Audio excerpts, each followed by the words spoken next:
Exercice numéro 2 du devoir de mai 2021. Écrire des équations de changement d'état. Nous devons écrire l'équation de la réaction modélisant chacun des changements d'état suivants. D'abord, la solidification du cyclohexane de formule C6H12.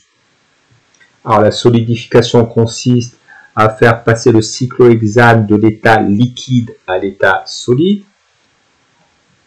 Nous écrivons donc la formule du cyclohexane en indiquant l'état liquide en indice, puis une flèche pour indiquer qu'il y a eu changement d'état.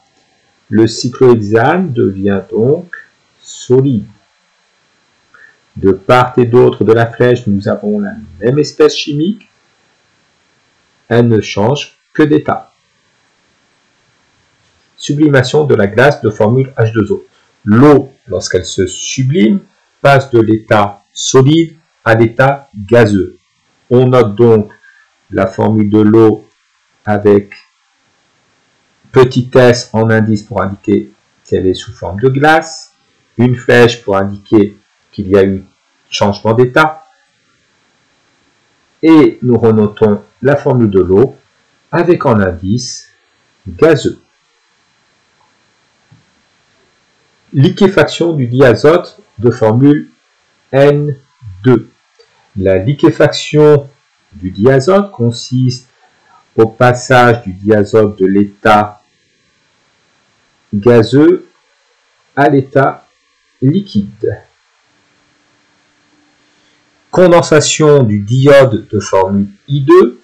La condensation du diode de formule I2 consiste au passage du diode de l'état gazeux à l'état solide. La fusion du chlorure de sodium de formule NaCl consiste au passage du chlorure de sodium de l'état solide à l'état liquide. Exercice numéro 3 du devoir de mai 2021. Calculer une énergie. Une masse d'eau M égale 1,5 kg est mise au congélateur pour être solidifiée. Elle reste constamment à 0 degré Celsius pendant la transformation. L'énergie est-elle cédée ou reçue par l'eau?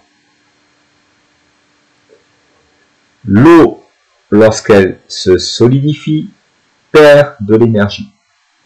L'eau cède de l'énergie au milieu extérieur.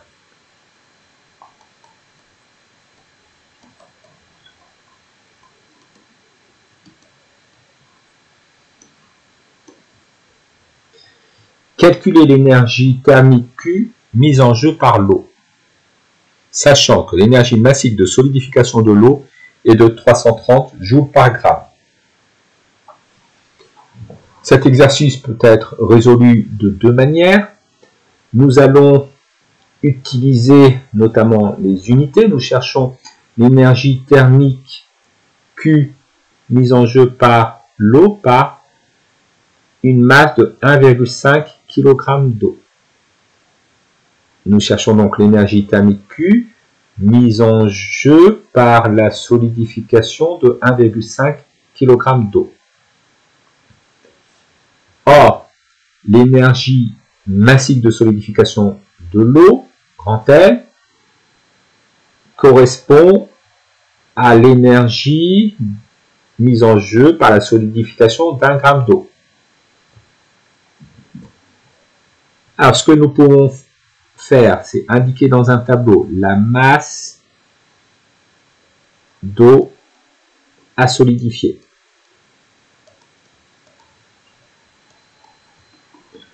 Ainsi que l'énergie mise en jeu.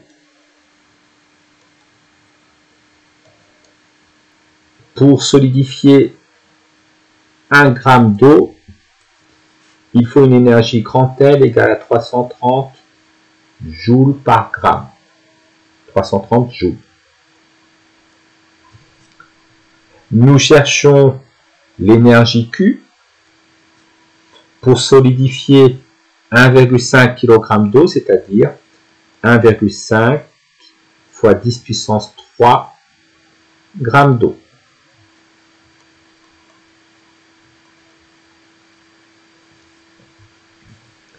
L'énergie mise en jeu lors de la solidification de l'eau est proportionnelle à la masse d'eau à solidifier. Pour déterminer l'énergie thermique Q mise en jeu par la solidification de 1,5 kg d'eau, nous pouvons donc faire un produit en croix. L'énergie thermique Q s'obtient en multipliant grand L par 1,5 fois 10 puissance 3 et en divisant par 1. 1,5 fois 10 puissance 3 est noté M. L'énergie thermique Q mise en jeu par la solidification d'une masse petit m d'eau est égale à L multiplié par petit m divisé par 1. C'est-à-dire qu'elle s'obtient en multipliant l'énergie massique de solidification de l'eau par la masse d'eau à solidifier. L'énergie massique de solidification de l'eau est de 330 joules par gramme. La masse d'eau à solidifier de 1,5 fois 10 puissance 3 grammes. Cela nous donne 330 plus la moitié, c'est-à-dire 165. 330 plus 165 nous donne 495 fois 10 puissance 3 joules, ce que l'on va arrondir à 5,0 fois 10 puissance 5 joules.